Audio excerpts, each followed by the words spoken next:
তো কামাই হয় না, 40 টাকা 50 টাকা।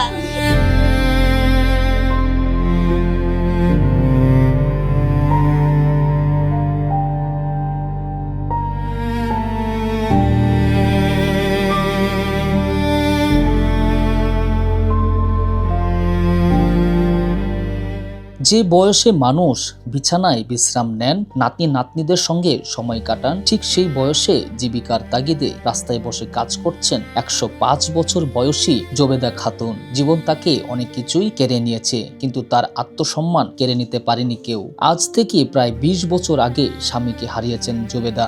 নেই কোনো ছেলে সন্তান, নেই দেখভাল করার মতো আপনজন। তবুও তিনি ভিক্ষার পথ বেছে নেননি। নিজের হাতের পরিশ্রমে রিকশার তেল বিক্রি আর চাকার হাওয়া দিয়ে যা আয় হয় তা দিয়েই চলে তার ছোট্ট সংসার। তো কামাই হয় না, 40 টাকা 50 টাকা। তেল বিক্রি করতেছে? রিকশার তেল। রিকশার তেল কত বছর যাবত বিক্রি করতেছে? 20 বছর হয়ে গেছে। আপনার ছেলে মেয়ে কেউ নাই? আসে মাইয়া আসে দুইটা। ছেলেরা কি খোঁজ নেয় না? তো মাইয়া এখন আইবো, এটা নিতে আইবো।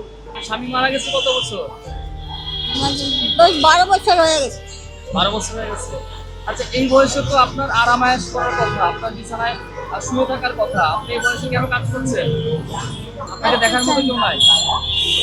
আমরা জুবেদাকে জিজ্ঞেস করলাম, এই বয়সে কাজ করতে কষ্ট হয় না? জুবেদা উত্তরে বলল, কষ্ট তো হয় বাবা, কিন্তু মানুষের কাছে হাত পাততে লজ্জা লাগে। যতদিন শরীর চলে কাজ করেই খাবো। জুবেদার কুচকানো মুখ, ঘামে ভেজা কপাল, কিন্তু চোখে দৃঢ়তা। 105 বছর বয়সেও তার ইচ্ছা শক্তি যেন তরুণদের হার মানায়। আলগা ঘর ভাড়া নিয়ে আসি, 3000 টাকা ভাড়া। এইখান থেকে প্রতিদিন আপনি কত টাকা পান?